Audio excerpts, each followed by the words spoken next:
La nuit où ma femme Véronique m'a été infidèle, j'étais debout sur le balcon contemplant toute la nuit le ciel étoilé qu'elle aimait tant.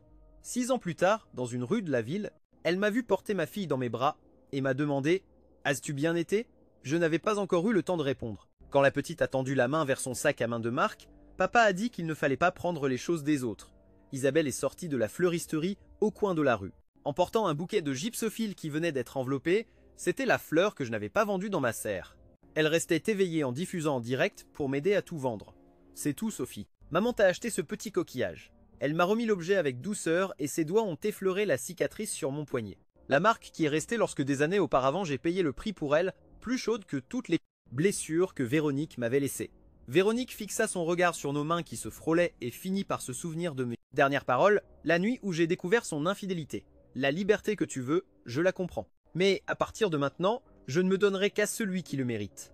Le jour où Véronique m'a parlé avec froideur, c'était parce qu'elle avait découvert qu'elle était enceinte.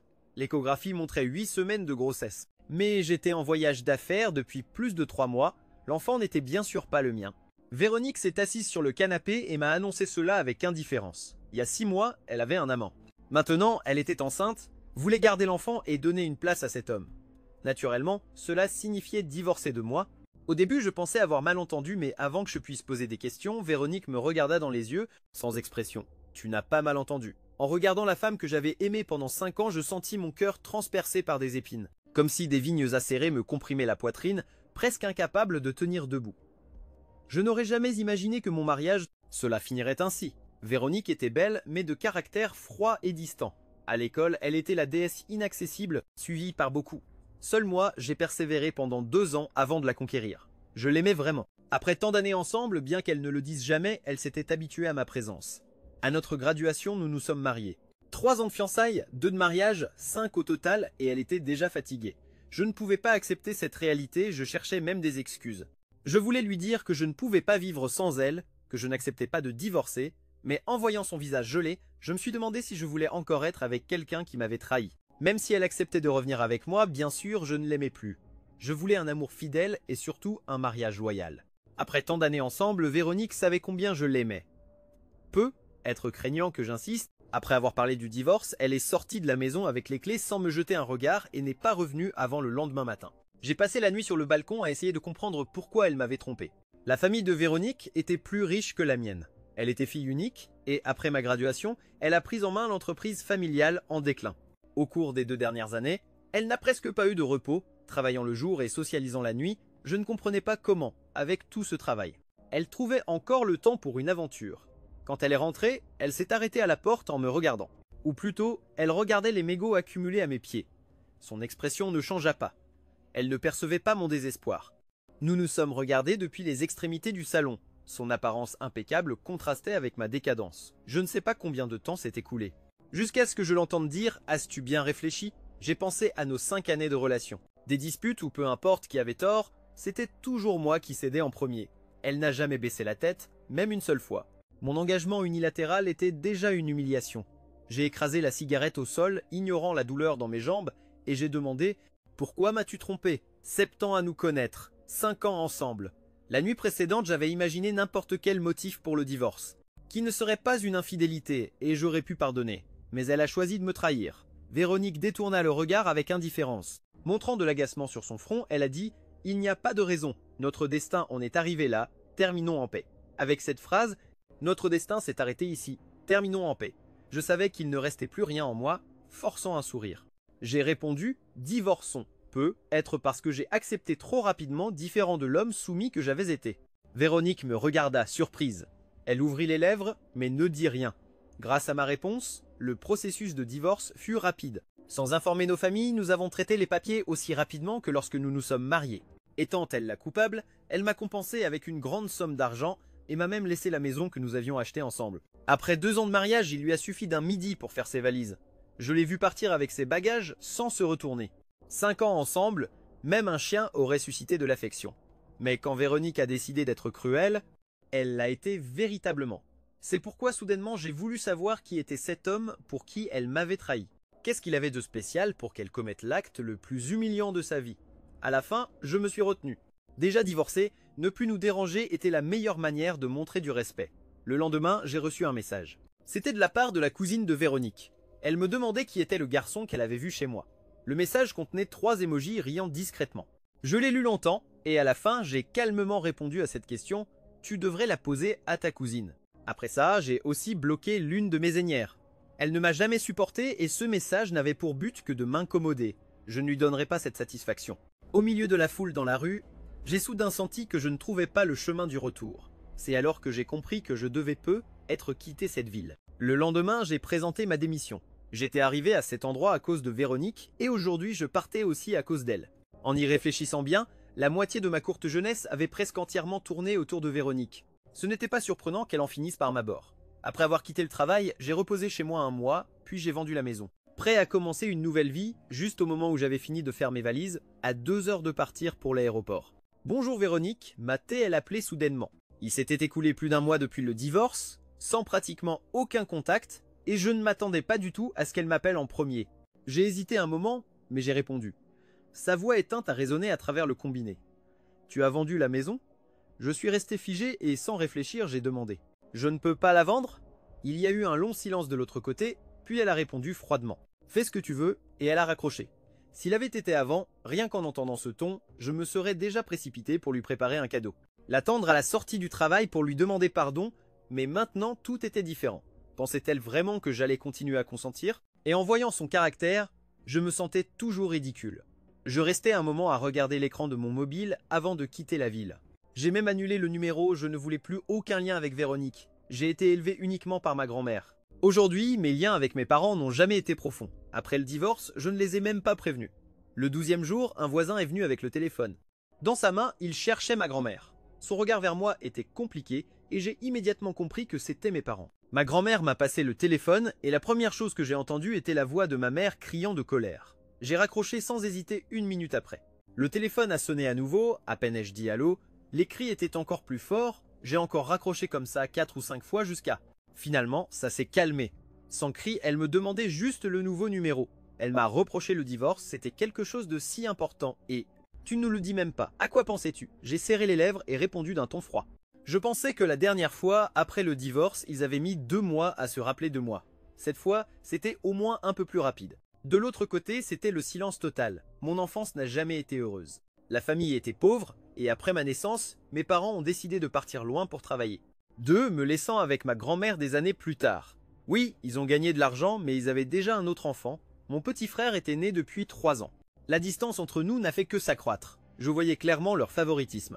Leur regard sur moi exprimait toujours quelque chose d'étrange, m'obligeant à me justifier sans avoir rien fait. Je me souviens bien de ce sentiment d'impuissance. Ma mère agissait.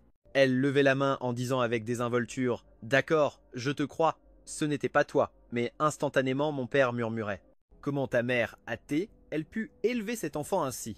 Il restait silencieux, ce qui équivalait à ressentir. Ensuite, ils ont apporté beaucoup de jouets, mais tous gardés sous clé dans un car avec des clés que seuls eux 3 avaient.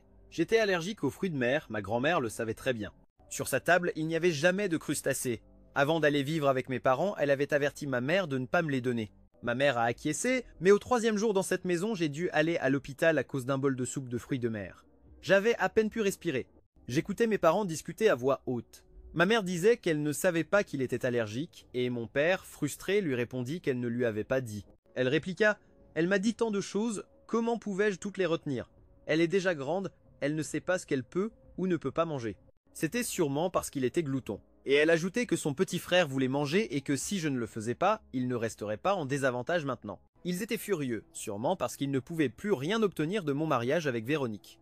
Après tout, elle était plus riche que moi. Alors pourquoi se souvenait-il de m'appeler juste maintenant? Cette même nuit, ils sont revenus en rate avec mon petit frère déjà à l'université. Nos regards se croisèrent et dans les siens, il y avait un pur mépris. Avant que je puisse parler, ma mère ignora l'accueil joyeux de ma grand-mère. Elle me lança un regard froid et dénué de sens, se leva et cria « Daniel, tu te crois très courageux? Un divorce aussi important et tu ne dis rien à tes parents ?» Ma grand-mère resta stupéfaite, me regarda, puis les regarda. Elle remua les lèvres plusieurs fois sans pouvoir parler. Moi, avec le cœur gelé, je contemplais en silence. Ma mère vit la cigarette se consumer entre mes doigts. En me voyant ainsi, elle explosa encore plus. « C'est le traitement que tu réserves à ta mère. Comment parles-tu à ta mère? Quel manque d'éducation. Je ne m'étonne pas que ton mariage ait échoué. » En la voyant débordante d'émotion, mon père la retint et dit « Tu es si en colère que tu perds la raison. Comment peux-tu parler ainsi à ton fils ?» Elle savait qu'elle avait dépassé les bornes, mais son orgueil ne lui permettait pas de s'excuser. Elle ne voulait pas s'excuser. Elle souffla seulement et tourna la tête. Mon père, gêné, me regarda sans dire un mot. Cette expression semblait comme s'il voulait. Cela ne signifie pas nécessairement être redevable envers ses parents. Ma grand-mère apporta du thé et à voix basse dit à mes parents « Tout ce que vous avez à dire, dites-le. » Je donnai un coup de poing lent au garçon, écrasai la cigarette sous mon pied, tournai la tête vers mon père et demandai « Comment avez-vous su que j'avais divorcé ?» Mon père sourit de manière forcée et dit « C'est Véronique qui a appelé papa et maman. Elle a dit qu'elle ne pouvait pas communiquer avec toi dernièrement et qu'elle était un peu préoccupée. » Mes lèvres se sont tordues en une grimace. Je ne ressentis qu'un rire amer. Celle qui a commis l'adultère, c'était elle, celle qui est tombée enceinte d'un autre. C'est elle qui a été la première à proposer le divorce, c'est elle qui a dit « Le destin s'arrête ici, terminons en paix ». C'était aussi elle. Je ne me suis pas divorcé, il fallait mettre un terme à tout cela. Pourquoi continuait-elle à me contacter? Ma mère était toujours là, débitant des éloges sur Véronique et critiquant mon caractère, disant que c'était une chance pour moi qu'elle me supporte. Si j'étais réellement lucide, je ne resterais pas assis à écouter ces bêtises aussi longtemps.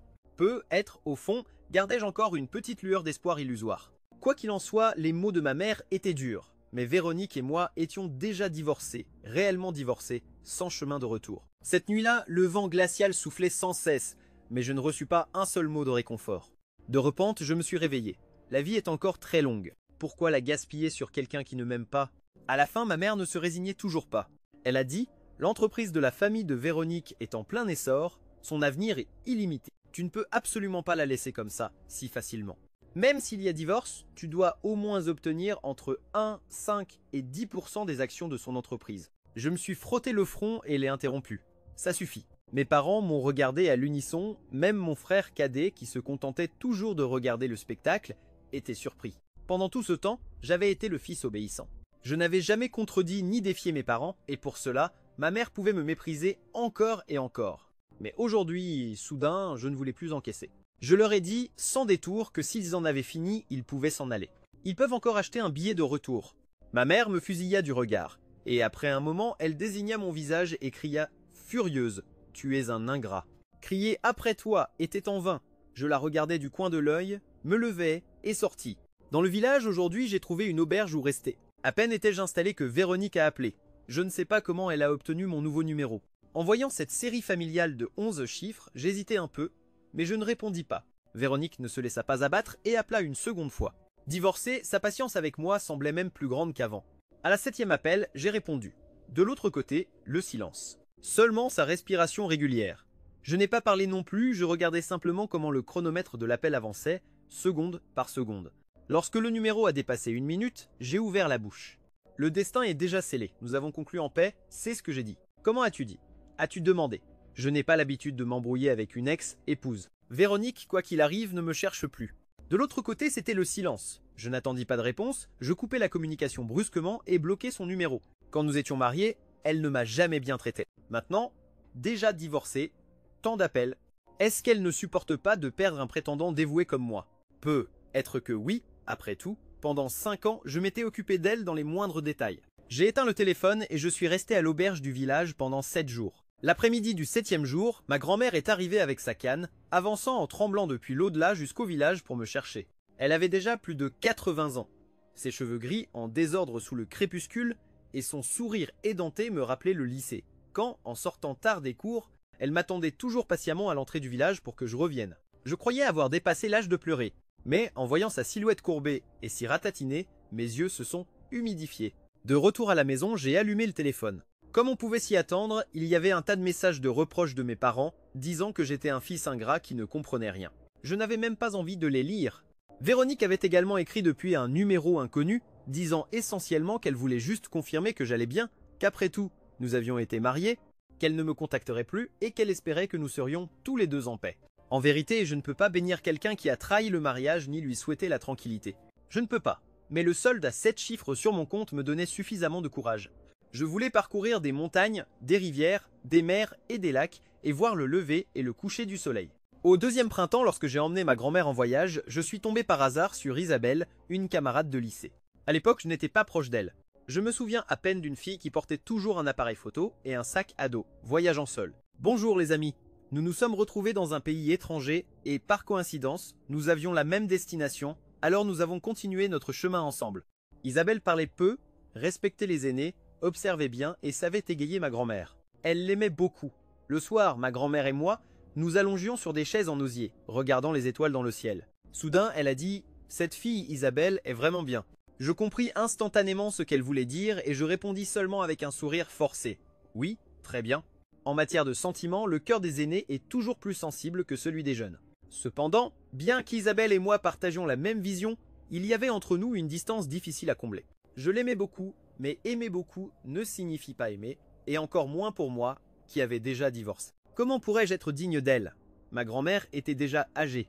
Chaque fois que nous arrivions dans un nouvel endroit, elle avait besoin de 2 jours de repos pour se remettre. J'avais peur de retarder le voyage d'Isabelle, alors j'ai pensé à lui conseiller de continuer seule, mais elle a simplement souri et a dit « Attendons la prochaine station pour nous dire au revoir ». Il n'est pas encore trop tard. Je veux aussi rester quelques jours de plus ici. La brume de pluie donnait au paysage du vieux village l'apparence d'une peinture. Debout dans ce cadre, mon cœur se calmait et, sans m'en rendre compte, je regardais Isabelle encore et encore. Très différente de la beauté frappante et éblouissante de Véronique, Isabelle avait une douceur délicate et des traits doux. En elle, il y avait une chaleur qui, lorsqu'on la voyait pour la première fois, faisait que les gens se sentaient proches. En remarquant mon regard, Isabelle a souri. C'était un sourire qui ressemblait à un foyer paisible. Au loin, les montagnes se reflétaient dans ses yeux, transmettant une sensation d'amplitude. Le petit vieux village, avec ses rues sinueuses et la bruine qui le couvrait d'un brouillard blanc, semblait un monde de fées. J'ai dit à ma grand-mère que je voulais faire une promenade. Elle n'aimait pas beaucoup marcher, alors Isabelle est restée sous le haut vent avec des femmes âgées du village, discutant dans un mandarin hésitant. Qui sait si elles se comprenaient, mais toutes riaient joyeusement. Alors que j'observais, j'ai entendu des pas derrière moi. En me retournant dans la brume de pluie, Isabelle était à mes côtés. Ses gestes étaient doux, chauds comme de l'eau, une facette que je n'avais jamais vue chez elle. Elle m'a demandé doucement si je voulais me promener avec elle. J'ai acquiescé, j'ai pris le parapluie de ses mains, et nous avons marché entre les murs blancs et les tuiles bleues du vieux village. Isabelle parlait peu. La plupart des conversations étaient initiées par moi, et elle écoutait attentivement, répondant avec sérieux, comme si elle s'efforçait de me donner une réponse parfaite. En regardant son profil serein, un sentiment de pitié émergeait en moi. Quelle tristesse, pensais-je, qu'elle ait déjà dépassé l'âge de tomber amoureuse facilement. À la station suivante, nous nous sommes dit au revoir. Avec ma grand-mère, j'ai traversé 3 chaînes de montagnes, passé 2 grands lacs, et je n'ai plus revu Isabelle. L'hiver est parti, l'été est arrivé. Ma grand-mère riait plus souvent. Elle sortait souvent avec son bâton pour discuter, se vantant devant tous des montagnes et des rivières qu'elle avait vues. Bien que son vocabulaire fût limité, tout le monde l'admirait. J'ai commencé à élaborer un nouveau plan pour ma vie. J'avais étudié l'ingénierie civile, mais je m'inscrivais toujours à des cours d'agriculture. À la campagne, il y avait des terres, alors j'ai loué quelques hectares pour cultiver des fleurs. Les fleurs se vendaient bien et je voulais apaiser mon cœur. Il n'y avait pas de meilleure façon que de semer des fleurs et des herbes. Un jour, l'une m'a contacté par Messenger avec des allusions. Elle voulait savoir si j'avais vraiment oublié Véronique que j'avais aimée si profondément un jour et dont je m'éloignais maintenant brusquement. C'était simplement reculer d'un pas pour avancer de 2, mais je savais bien que les années de jeunesse consacrées représentaient déjà un prix trop élevé. Occupé par la construction, je n'ai même pas répondu à un appel du jardin d'hiver et je l'ai laissé de côté. Le jour où le jardin d'hiver était presque terminé, une visite du passé s'est présentée. J'étais en train de converser avec ma grand-mère dans le patio, sa silhouette se détachait sous le soleil de l'après-midi. C'était Isabelle. Elle m'a souri et a dit qu'elle passait par ici et qu'elle voulait me rendre visite un moment. Mon cœur, éteint depuis si longtemps, s'est arrêté un instant. Depuis ce jour, Isabelle semblait ne pas vouloir partir. Chaque matin, elle m'accompagnait au champ avec son appareil photo en bandoulière, photographiant silencieusement les paysages le long du chemin. Parfois, elle me devançait, se retournait et je la voyais encore au même endroit. Je l'attendais parce que je savais qu'elle s'accrochait à la beauté du paysage. Déjà dans le jardin de fleurs, elle me montrait même les photos qu'elle avait prises. Sans le vouloir, j'ai remarqué que la distance entre nous se réduisait. D'un seul regard, nous détournions immédiatement les yeux. Je vis une légère rougeur sur les joues d'Isabelle. À ce moment-là, je me rendis compte que quelque chose avait changé. Isabelle a changé. Je l'ai invitée à la cabane en bois dans le jardin pour prendre un verre. Sous l'effet de l'alcool, je lui ai tout raconté sur mon passé avec Véronique. Isabelle garda le silence, et ses yeux brillaient sous la lumière jaune. Pas la peine de le dire, je sais tout. Je n'ai pas demandé comment elle le savait. Après que la passion pour Véronique s'est estompée, je n'étais pas sûr de pouvoir aimer quelqu'un à nouveau, mais certainement pas à ce moment-là. Pourtant, l'habitude est terrifiante. En à peine quelques mois, je m'étais déjà habitué à la présence d'Isabelle. Ce printemps-là, les roses de la serre fleurirent en abondance. J'en ai arraché une et l'ai tenue dans ma main en l'observant. Isabelle s'approcha. La distance était minimale. Le parfum de la fleur flottait, mais sa présence était plus douce que n'importe quelle rose. Sans savoir pourquoi, je lui tendis la fleur. « Aimes-tu les roses ?» Isabelle resta un instant en silence, baissa les yeux vers la fleur, puis leva le regard vers moi avec un éclat ambigu dans ses yeux. Elle sourit doucement. « J'aime ça. Aimait-elle les roses ou m'aimait-elle moi ?» Je la regardais absorbée, oubliant de continuer à poser des questions. Je sais juste qu'à cet instant, même un millier de fleurs en pleine floraison ne pouvait se comparer à la tendresse dans ses yeux. Je n'étais pas un homme incapable d'aimer. Lorsque j'ai enfin confirmé mes propres sentiments à la fin de ces 2 jours en mars, j'ai avoué à Isabelle avec toute la solennité possible. Elle ne montra aucune surprise, même pas une once de timidité. Elle accepta mes sentiments avec franchise. Après avoir été ensemble, notre façon de vivre ensemble changea à peine. Après plus de 6 mois, le caractère apaisant d'Isabelle était resté le même que le premier jour. Ma grand-mère était encore plus heureuse. Elle l'aimait même plus que moi. Après mars, mes parents découvrirent que je cultivais des fleurs et ils m'appelèrent. La voix stridente de ma mère me reprochait de ne pas avoir d'avenir, de passer ma vie à enfouir dans la terre. Je ne comprenais pas pourquoi mes propres parents pouvaient être si cruels, alors je décidai de ne pas leur accorder plus d'importance. Je répondis calmement « Si vous me méprisez tant, alors considérez cela comme si vous ne m'aviez jamais donné naissance. » Ma mère se tut soudainement, et c'est mon père qui prit le téléphone, m'accusant d'immaturité. À mon âge, je souris avec froideur. De toute façon, il leur reste encore un fils obéissant. Mon père soupira, me demanda de me calmer et raccrocha. Je respirai profondément l'arôme des fleurs dans l'air et, en me retournant, je vis Isabelle courir vers moi avec un bouquet de gypsophile. Elle me tendit les fleurs, se gratta le nez avec timidité et demanda avec une certaine maladresse « Tu aimes ?» Elle avait un cœur sensible. Bien que je feignisse le calme, elle pouvait percevoir ma solitude. En regardant le bouquet de gypsophile dans mes mains, je me souvins de la signification de cette fleur. Attendre en silence. Je me penchai et l'embrassai. Au début, elle trembla, mais elle m'entoura rapidement de ses bras. La distance était si courte que je pouvais entendre son cœur battre rapidement. Soudain, je suis devenu accro à cette chaleur. Lors de notre 5e année ensemble, notre fille venait d'avoir 3 ans, prête à entrer à l'école maternelle. En raison d'un problème d'enregistrement de domicile, nous avons dû retourner dans notre ancienne ville. Cela faisait 6 ans que j'avais divorcé de Véronique. Pendant tout ce temps, je n'avais rien su d'elle ni jamais retourné à cet endroit. C'était la première fois. L'essentiel était d'inscrire notre fille. Isabelle est entrée au commissariat pour faire les démarches et j'ai emmené ma fille me promener dans la rue d'en face. La petite, dans un endroit inconnu, regardait tout avec curiosité et refusait d'avancer. Isabelle levait les bras en demandant à être portée.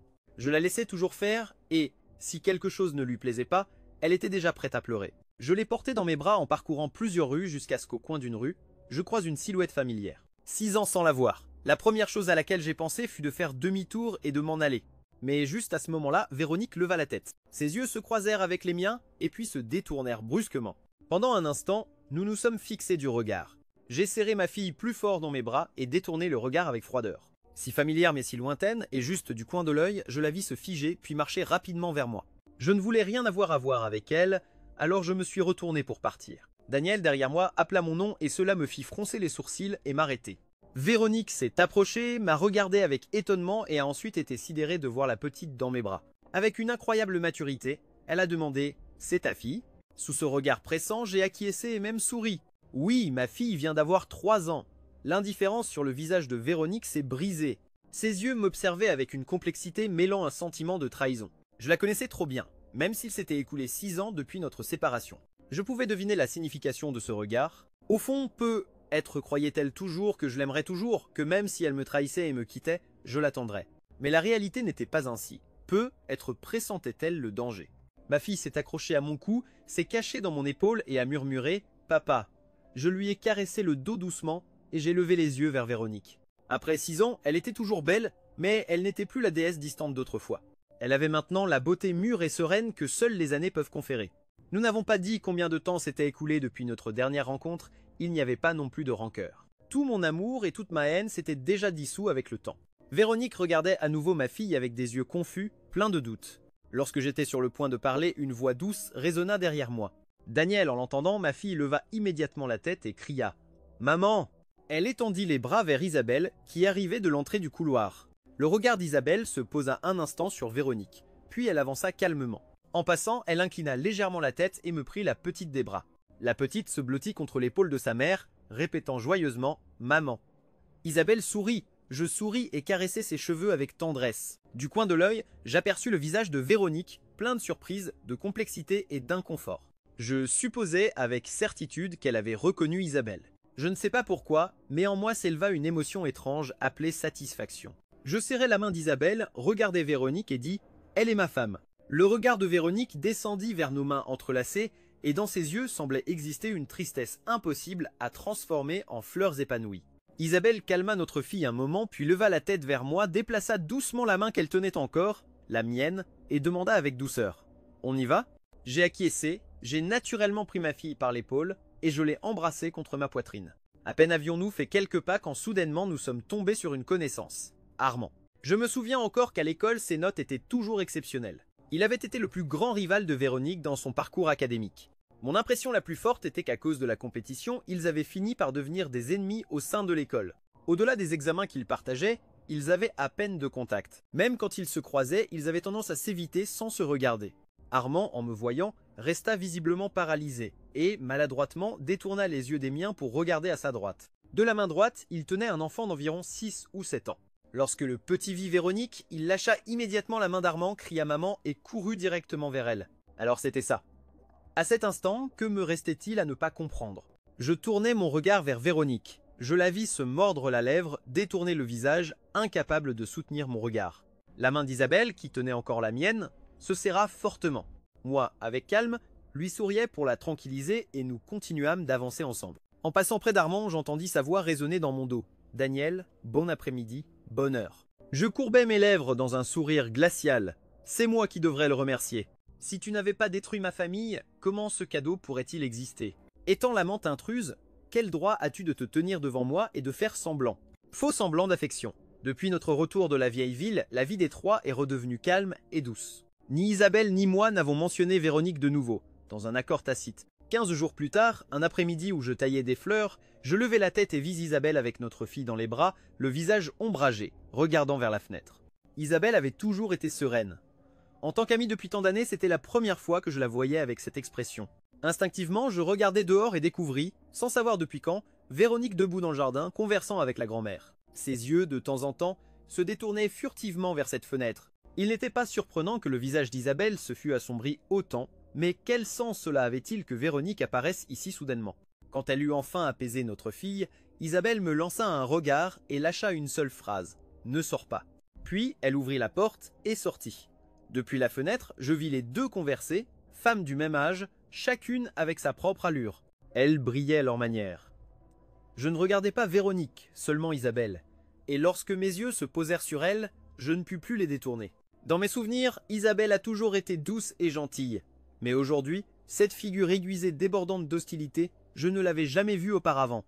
Je l'observai en silence une fois de plus, et, sans m'en rendre compte, mes lèvres se courbèrent. Quand Isabelle poussa la porte et entra, je n'avais pas encore effacé mon sourire.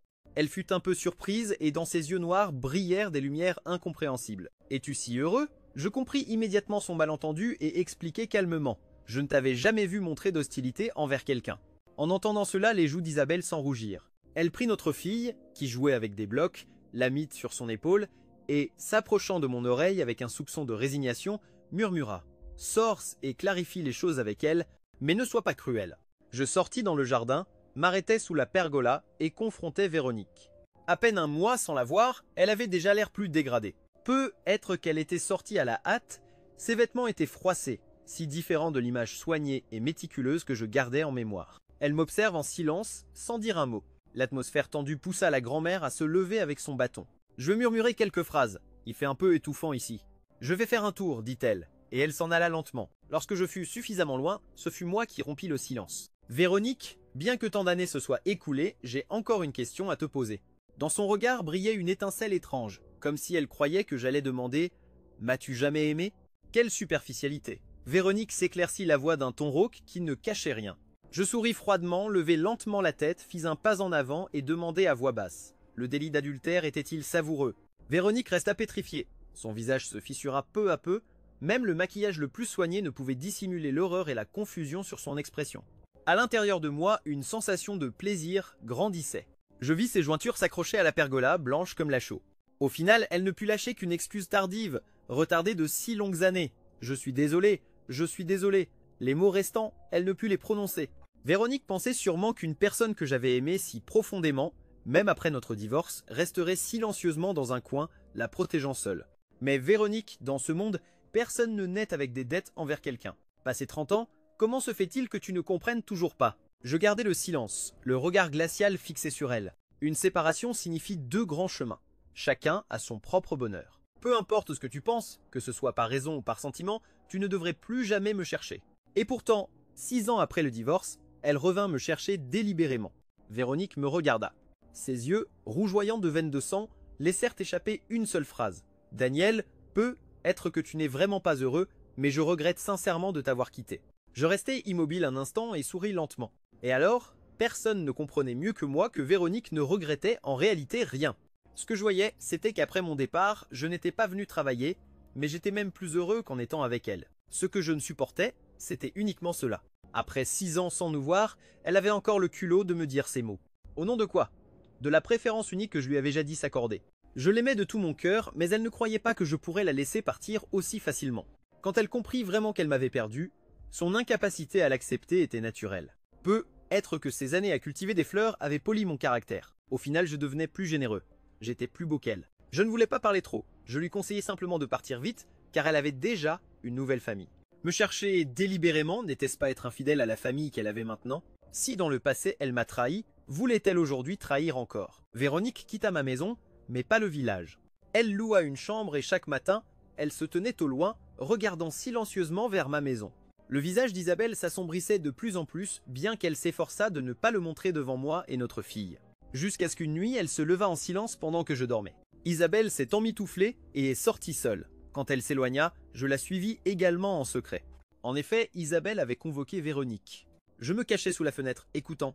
Après un long silence, Véronique parla la première. Avant de venir, Armand m'a déjà tout raconté. Que lui et moi nous nous soyons retrouvés n'échappait pas à ta manipulation. Je sursautai un instant, mais je repris bientôt mon calme. Ainsi, ce qui a anéanti Véronique, c'était justement cela. Dans l'obscurité, la voix d'Isabelle résonna. Bien sûr que je le sais, Isabelle laissa échapper un rire glacial, sa voix pleine de moquerie. À 18 ans, j'aimais Daniel. À 28 ans, je l'aimais encore plus. Aujourd'hui, à 32 ans, ce sentiment n'a fait que grandir. Toi, en revanche, tu es différente. Dans tes os, tu as toujours porté cette insécurité libertine. Si ça n'avait pas été Armand, ça aurait été un Garnacho ou un Gustavo, après. À tes côtés, Daniel est tombé en enfer. À l'époque, il m'a sauvé. Maintenant, c'est à moi de le sauver. Alors, Daniel le sait.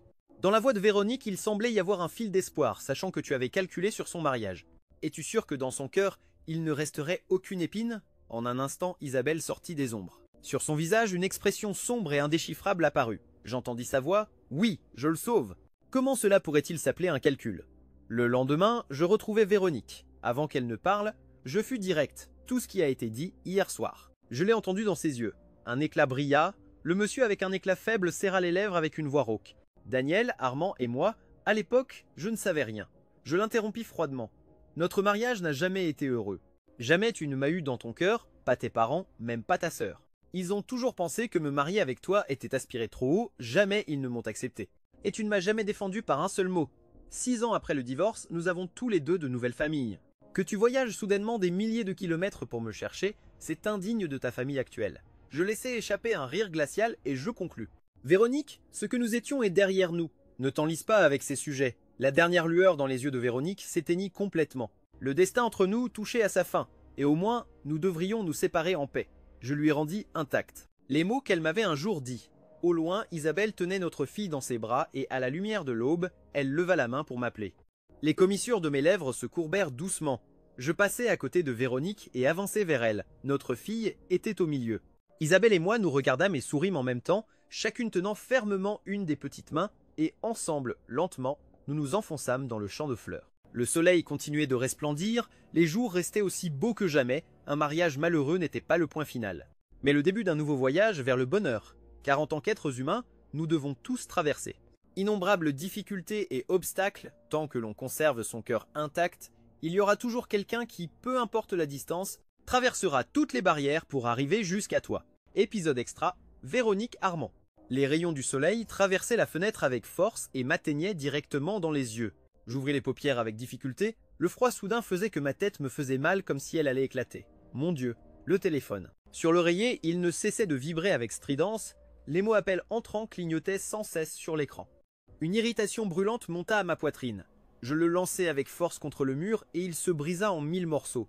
Le monde replongea dans le silence. Je portais ma main à mon front, la douleur à la tête continuait de déchirer mon esprit. Mais les mots de Daniel d'hier résonnaient encore clairement dans mes oreilles, chaque phrase comme une coupure nette destinée à mettre fin une fois pour tout à notre lien. C'étaient clairement les mêmes phrases que je lui avais dites dans le passé, et pourtant, en les entendant de nouveau, je fis un tour de ma bouche. Pour la première fois, je compris que chaque mot blessait jusqu'aux os. 6 ans s'étaient écoulés depuis le divorce. Chacun de nous avait déjà une nouvelle famille, et nous ne devrions pas rester enchevêtrés. Mais je ne pouvais pas me contrôler. Je me souvenais de tous les gestes de tendresse qu'il avait eus envers moi à l'époque. Il avait été si bon avec moi, que je m'étais presque convaincu que je ne pouvais pas vivre sans lui. La fracture dans notre mariage était survenue à la suite de son premier voyage d'affaires, et c'est à ce moment précis que j'ai rencontré Armand, la lumière de ma jeunesse. Incroyablement, après toutes ces années depuis la graduation, cette lumière qui avait autrefois éclairé mon adolescence brillait à nouveau dans ma vie. Il m'était impossible de le rejeter, même si je savais que c'était une trahison envers Daniel. Au final, c'est moi qui ai trahi notre mariage. Ma mère avait raison. À l'époque, je vivais des jours tellement pleins que je me suis permis de me perdre. Après le divorce, il y a eu des moments où j'ai pensé à le rechercher, mais finalement, je ne l'ai jamais fait. Personne ne le sait mieux que moi. Daniel m'a aimé. Il m'a aimé avec une passion si profonde. Et celui qui est aimé croit toujours avec arrogance qu'il ne sera jamais abandonné. Qu'importe que j'ai commis la première erreur, je croyais encore qu'il ne pourrait pas me laisser si facilement. Jusqu'à ce que, 6 ans après notre séparation, je le revois avec cette femme appelée Isabelle, ou plutôt Isabelle, debout à côté de Daniel. Personne ne sait que j'ai eu des pensées inavouables. Personne ne sait qu'au départ, c'était précisément parce que je savais qu'Isabelle ressentait quelque chose pour Daniel que je m'étais délibérément approché de lui. Mais Isabelle a su bien choisir. Daniel était en effet un compagnon de vie exceptionnel. La seule chose que je n'ai jamais réussi à comprendre, c'est comment Isabelle, si fière, a pu accepter un homme divorcé comme Daniel. J'ai connu Isabelle quand elle portait encore le nom d'Isabelle, elle avait le nom de son père. Elle était appliquée dans ses études, aimable et respectueuse, elle avait à peine 1 an de moins que moi, mais elle était le prototype d'eux. La fille exemplaire dont mes propres parents parlaient toujours, même mes premiers souvenirs d'Isabelle. Jusqu'à ce jour-là, mon père m'a regardé après m'avoir vu revenir dans un état désastreux, après avoir joué toute la journée et n'a pu que soupirer.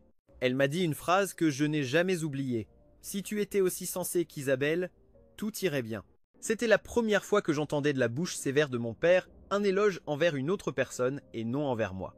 Une émotion extrême et inconnue a commencé à s'enraciner dans mon cœur. Chaque fois que ma mère louait les réussites d'Isabelle, chaque fois que ma cousine disait « Isabelle est même meilleure que ma propre fille », ce sentiment grandissait en moi sans relâche. J'ai commencé à prêter attention à chaque geste d'Isabelle. J'ai découvert que sa vie était simple. En plus d'étudier, elle ne s'occupait que des fleurs et des chats. Elle aimait s'asseoir sous l'arbre du jardin pour lire, sereine et silencieuse comme une jeune fille exemplaire. Il n'était pas rare que tous les adultes l'appréciaient. Moi, peu à peu, j'ai commencé à réprimer mes espiègleries et, consciemment ou non, je l'imitais dans ses manières, même dans sa façon de s'habiller. Je me rendais compte que je n'étais qu'une copie maladroite et je me détestais pour cela, mais je ne pouvais pas m'arrêter, car même mes parents commençaient à louer ces changements. Jusqu'à l'année où j'ai eu 16 ans, elle en avait 17. Un après-midi, en sortant des cours, elle a été acculée dans une ruelle par des types. C'était un acte de harcèlement humiliant. C'était la première fois qu'il lui arrivait quelque chose comme ça, et elle était tellement terrifiée que sa voix de détresse se brisait. Beaucoup de camarades sont passés devant l'entrée de la ruelle, mais aucun n'a osé intervenir. Je me suis aussi arrêté, mais je n'osais pas entrer jusqu'à ce qu'un garçon grand et mince passe par là, regarde dans l'allée, voit la scène, et, sans dire un mot, prenne un bâton en bois et se lance contre eux. Il était impossible qu'une seule personne affronte tant de gens. Ils l'ont frappé durement, mais il a réussi à sortir Isabelle de là.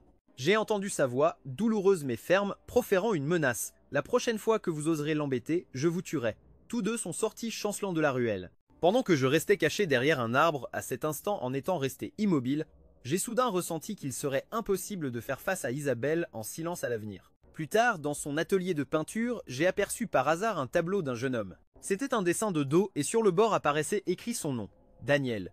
Peut être que je comprenais Isabelle mieux qu'elle ne se comprenait elle-même. Avec juste ce tableau, j'avais déjà deviné ses sentiments. Les jeunes filles ont souvent des rêves de héros, et ce jeune homme qui s'est levé pour la défendre cette nuit-là, aux yeux d'Isabelle, était clairement un héros. Cependant, Isabelle n'a jamais tenté de s'approcher délibérément de Daniel. Juste parfois, après qu'il avait terminé un match de basket, elle lui offrait une bouteille d'eau, trempée de sueur. Daniel la recevait de sa main, souriant avec gratitude. L'adolescent de 16 ou 17 ans avait un visage charmant et un regard clair, capable de percer l'âme, mais dans ses yeux, il y avait une distance étrange envers Isabelle. Il ne la reconnaissait pas, il ne se rendait pas compte qu'elle était la jeune fille qu'il avait sauvée ce jour-là. Après que Daniel soit parti, Isabelle le regardait, absorbée, clignant des yeux plusieurs fois avec un léger sourire. C'était la première fois que je voyais qu'elle s'intéressait à un homme. Le loup en moi s'est déchaîné sans contrôle, et une fois qu'il est né, il n'y avait plus moyen de l'arrêter. Être avec Daniel s'est révélé plus facile que je ne l'avais imaginé. Pendant tout ce temps, j'ai vu plus d'une fois dans les yeux d'Isabelle une lueur de déception, mais Isabelle restait Isabelle, fière jusqu'à l'os, incapable d'arracher à quelqu'un d'autre ce qui lui appartenait. Cela m'a encore plus poussé à rester aux côtés de Daniel. Finalement, lorsque Isabelle a eu 18 ans, l'enfant illégitime de son père est apparu à la maison. La mère d'Isabelle, au caractère fort, n'a pas pu supporter une telle humiliation. Mais éduquée comme elle l'était, elle n'a pas pu proférer d'insultes. Elle a emmené Isabelle et elles ont quitté le foyer. Enfin, je n'avais plus à vivre dans son ombre. Pour une raison quelconque, je n'ai pas non plus rompu avec Daniel. Il était bon, avec un caractère charmant. Il était même plus intéressant que je ne l'avais pensé. À mes 17 ou 18 ans, c'était le premier garçon avec qui j'avais vraiment eu un contact. Je ne savais pas si ce que je ressentais pour lui était un amour sincère ou simplement le désir de rivaliser qui était né en moi. Les choses ont simplement suivi leur cours et après notre diplôme, nous nous sommes enregistrés en tant qu'époux. Retour au présent, juste la veille de mon retour. Armand et ma cousine sont apparus soudainement. Ils ne m'ont pas trouvé et avec toute leur impudence se sont présentés chez Daniel. Ma cousine, habituée à être insolente devant lui, l'insultait à haute voix lorsque je suis arrivé, mais le visage de Daniel ne s'est pas modifié. Il l'a simplement regardé froidement, elle et Armand, et s'est moqué d'eux. Si tu ne peux même pas attacher ton propre chien, pourquoi viens-tu faire du désordre à ma porte? Daniel a eu peur d'autre chose. Le visage de ma cousine est devenu sombre instantanément, et avant qu'elle ne puisse répondre, Daniel a éclaté de rire et a regardé Armand. Alors, tu étais l'amant de ces années-là? Le visage d'Armand s'est tendu d'inconfort. C'est alors que Daniel a semblé me voir derrière eux. Il a soupiré légèrement, comme si la dispute avec eux n'avait pas de sens. Il a dit à Armand, c'est simplement le karma, on récolte ce que l'on sème. Armand s'est brusquement retourné pour me regarder. Je n'ai pas pu distinguer son expression, je n'ai vu que les veines marquées sur ses mains. Devant Daniel, il n'a pu que se forcer à prononcer des excuses. Peu importe ce que Daniel disait, il ne pouvait pas répliquer un seul mot. Enfin, Daniel a agité la main et m'a ordonné. « Véronique, emmène-les. Dans toute ma vie, je ne veux plus jamais les revoir. » Cela dit, il a pris Isabelle par la main et est parti. J'ai observé leur dos s'éloigner avec une douleur aiguë dans la poitrine, impossible à contenir. « Que fais-tu là, debout, si nostalgique ?» Je l'ai regardé du coin de l'œil et tout à coup, les souvenirs de comment il s'était immiscé dans mon mariage avec Daniel me sont revenus en mémoire. Peut-être était-ce lui, avec la fierté d'Isabelle, qui avait révélé la mesquinerie de mon cœur en désirant contester quelque chose qui ne m'appartenait pas. Je me suis retourné et je suis parti, poussé par un désir absurde de compétition. Dans le passé, j'ai perdu le jeune homme qui avait partagé toute ma jeunesse avec moi. Au final, j'ai toujours été vaincu par Isabelle, la seule femme que Daniel a vraiment aimée. Fine,